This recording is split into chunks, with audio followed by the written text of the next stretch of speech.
Hi guys, welcome back. It's the Bipolar Hot Mess. This is video 3 of the DBT series that I'm doing on DBT Made Simple.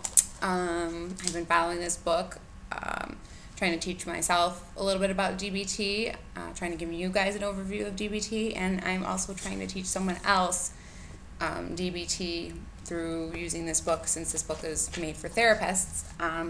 So kind of going to see how this goes, a little experiment of my own. So we went over a couple of the theories in the first two book videos. So this is the third video, and we're going to go, we're going to talk about the actual model, like what all does DBT consist of.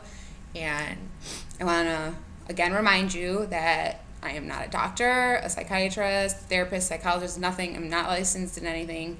I am not, in no way is this any form of practice of medicine. This is just all information that I've received from reading the book myself, and I'm just kind of passing it along to you guys. And this is just purely informative. I'm not suggesting that you go against any of the treatment plans or anything that you've discussed with your doctor.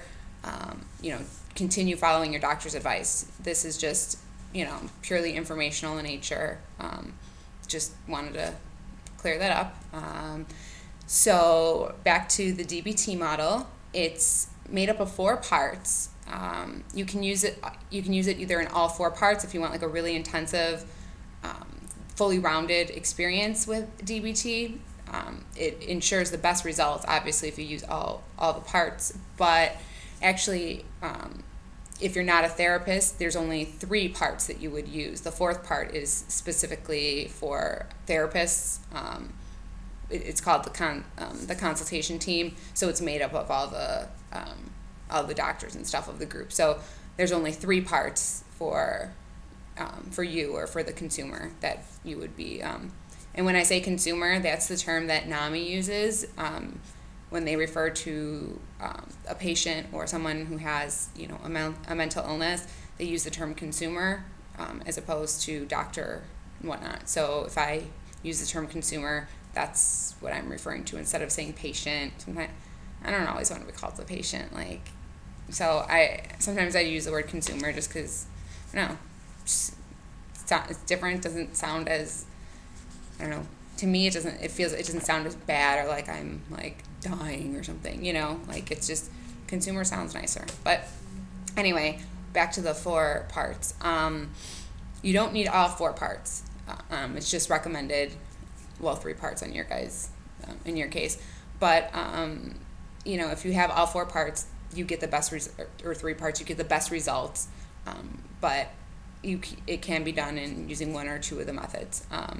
The 4 parts are the skills training group, the individual therapy, telephone consultation, and as I mentioned before, the consultation team.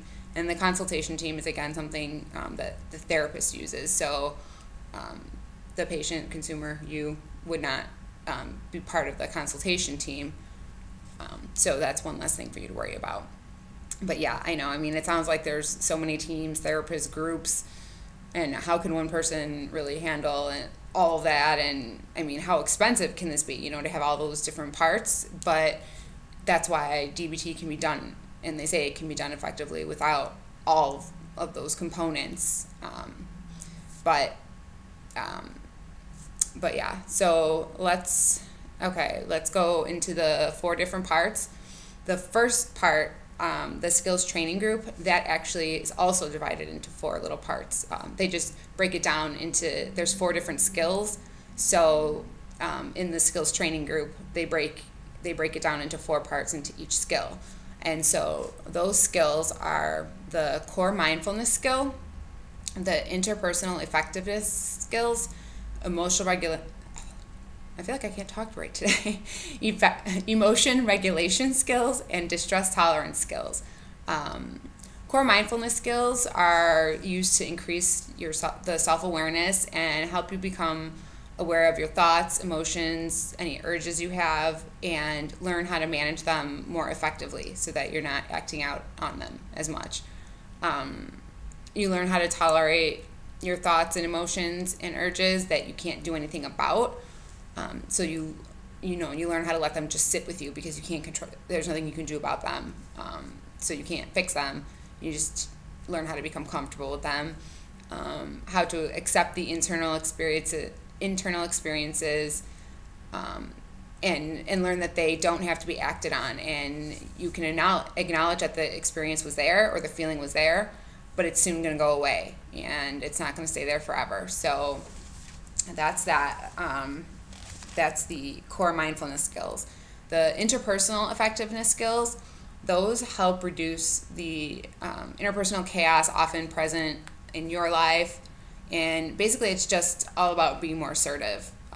You're taught to think about what you want the most out of an interaction, and how to use your skills to make that goal the end result, and how to achieve that goal.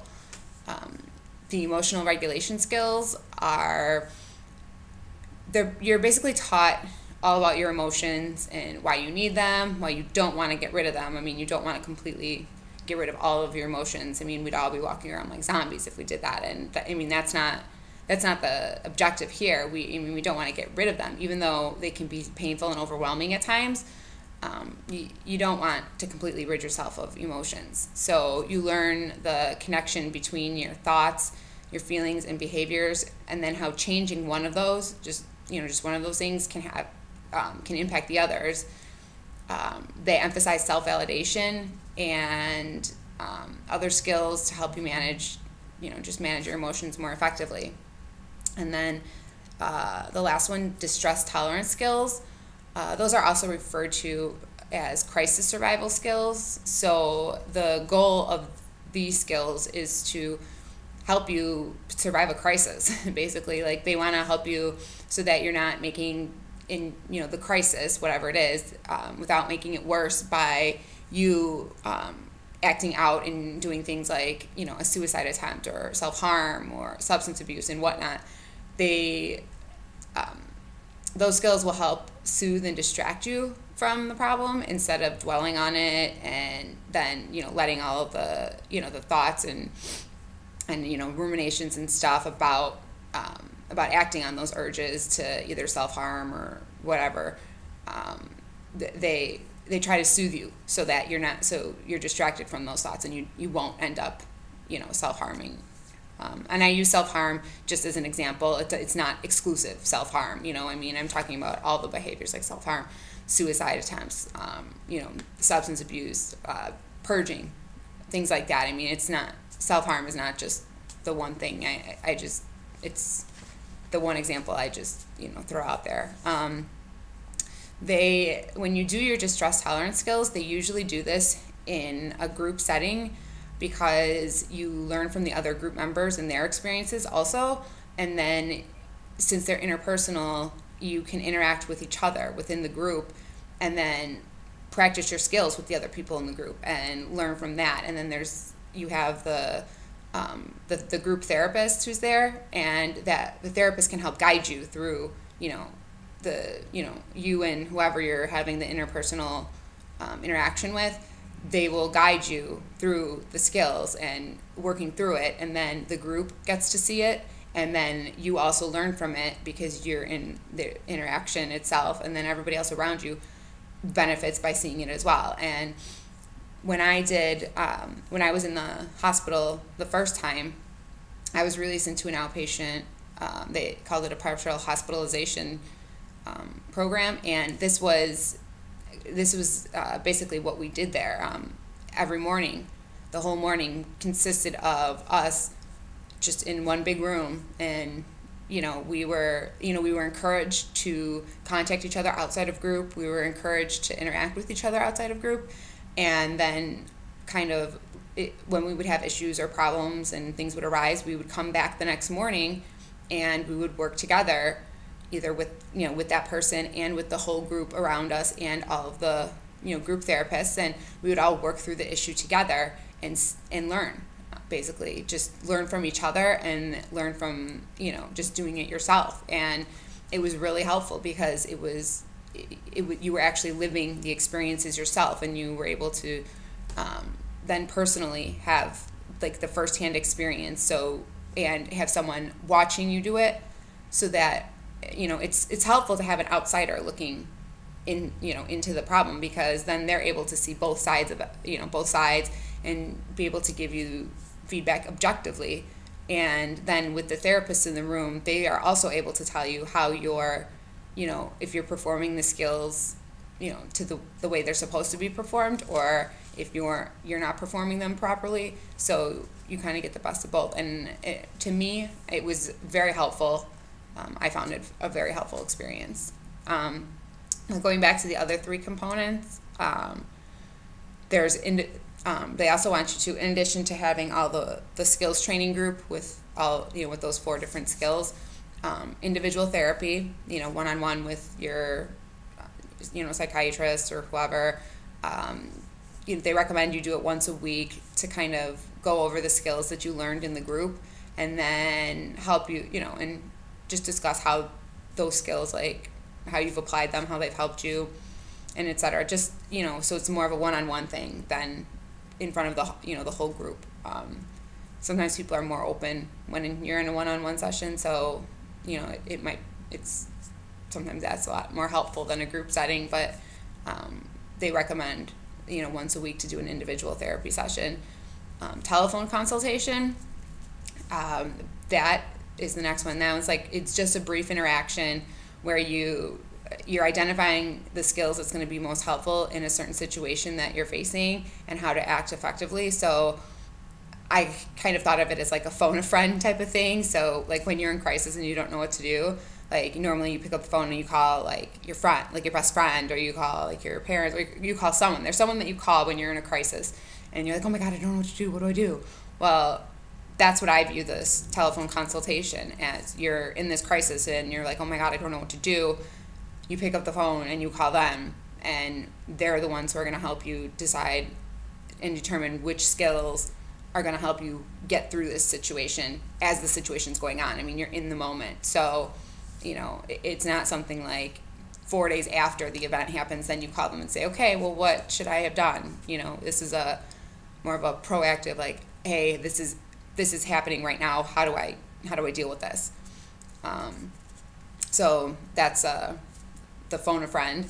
And the last one, the consultation team, I mentioned that earlier, and that's just made up of the therapists within the DBT clinic, social workers, psychologists, psychiatrists, and anyone that's working on the individual therapy and skills training groups with you and with the other group members. The team usually, it doesn't have to be large, but it's there to provide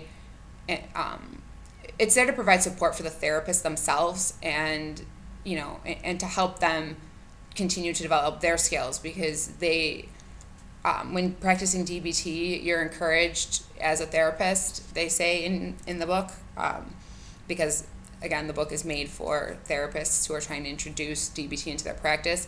They strongly urge that that as a therapist, that you are practicing DBT skills on your own as well, and incorporating them into your life as well. So the team is used to help support you as you continue to develop your own skills that you're using, and also while working with you the clients or consumers.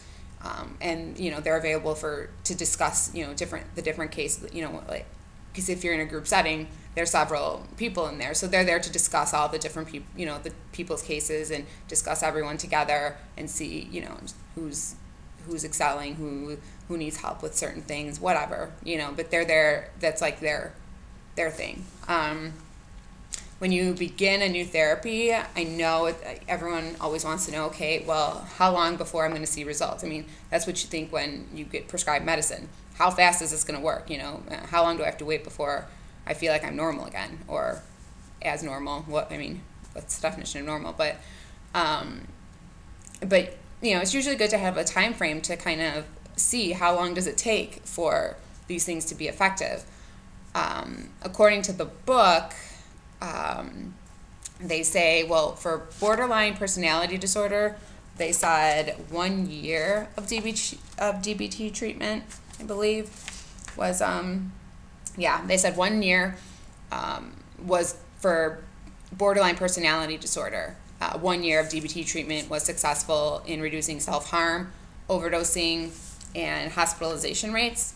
When it was done inpatient, though, there was a special inpatient program that was done, and within 3 months, that version was effective because it was an intensive inpatient program. And when they adapted an outpatient version of the 3-patient one, or the 3-month version, they found that 6 months was effective if they did that 3-month program as an outpatient. So, it depends on how intensive you're doing the therapy, on how effective that could be. And that was just for borderline personality disorder.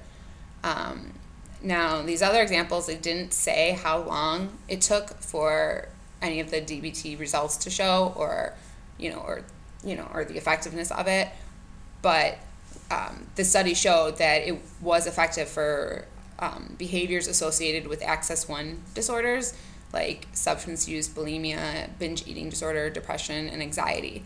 And they listed the results from a bunch of studies to show the effectiveness of DBT in the Axis 1 disorders, but they didn't list how long. But just to show you that this is kind of like DBT, can be, used across many different, many different types of things. They found significant improvement in patients with treatment-resistant depression.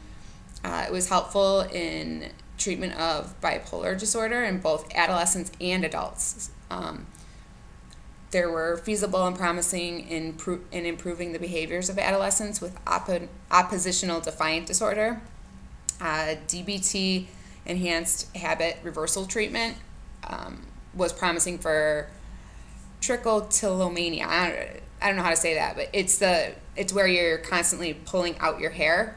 I found that a habit reversal treatment plan had promising results for that. Where there were promising results with post-traumatic stress-related sexual abuse issues, promising results in treating children who weren't engaging in non-suicidal self-harming behaviors, and there was a significant increase in adaptive coping skill and significant reduction in depression and suicidal thoughts. So that's a definite bonus. Significant reduction in caregiver burden and improved emotional health for family members of people who had attempted suicide. So it doesn't necessarily have to be someone who's affected with a mental illness, but in this case, it was for the caregivers of people who had attempted suicide. They also, those types of things do affect others as well, especially people in the same household. So they showed that DBT done by the caregivers was actually helpful in families where someone had attempted suicide. There were more studies done not related to Axis 1 disorders that showed promising results, and those were in treating anger in male forensic patients. There was a reduced level of risk in suicidal forensic patients with intellectual disability. And again, here's another one where for the caregivers, it helped the caregivers of loved ones with dementia and increase the appropriate help-seeking behavior, improve their psychosocial adjustment, increase their ability to cope, enhance their emotional well-being, and reduce caregiver fatigue. I know, I should note to self, tell mom and dad about this because my grandma just passed away from Parkinson's, and they were the primary caregivers because she was bedridden, and you see how you see the caregiver fatigue. I saw it definitely with my dad, who was her primary caregiver. And while we did have hospice nurses coming, you see how their entire day and their entire life revolves around caring for this other person because they can't do it for themselves. And fortunately, my grandma didn't have dementia till the later stages, but even without the dementia, all the other aspects, I mean, of caring for someone else. I mean, it can be overwhelming, and yes, it can cause a great fatigue. So as it did with, I know, my family, and DBT was found to be helpful for the caregivers. So, I mean, that's not an exhaustive list of all of the different ways that DBT helps, I mean, there's probably thousands and thousands more studies you could cite, but those are just the ones that they were cited in the book. The next section is called Preparing for the Individual Session. So that's mostly information for therapists. I'm not going to go into a lot of that because a lot of you just are, I mean, you're not interested in learning, you don't want to know like the doctor aspect of it, or like you just want to know how you can teach yourself, or how you can use these skills yourself. So I'm not going to go into a lot of the information that's contained there, but if you want that information, or if you want just a couple notes, a couple pieces of information, I mean, I'm more than happy to either, to help you. I mean, you can either on my website, bipolarhotmess.com, I have the page up now that has the link for all these videos, and I have a link for the actual book up there as well. So if you want more details and you actually want the book, you can click on there and it'll take you right to the spot on Amazon where you can order it. You can shoot me an email. You can shoot me an email message at bipolarhotmess@gmail.com, or you can send me a message on my Facebook page or whatnot if you want more information on the therapist aspect of it. But otherwise, I'm just going to mostly talk about it as it pertains to the client or you, the consumer. So the next video is going to be focused on behavior analysis and determining the behaviors that need to be worked on. So now, I mean, you can't start a therapy if you don't know what you're going to be working on, right? So this is going to focus on how to determine which behaviors are the negative ones that you need to be working on. So that's all I have for this video. I'll be working on the next one, and I hope to get it up very, very soon. I know there's a bunch of people like it. When are you getting the next one up? Hurry, hurry. So I'm going to work as fast as I can to get it up. But in the meantime, the book is DBT Made Simple, and bipolarhotmess.com. There's a page. I have the page right there that says, Hot Mess Teaches DBT.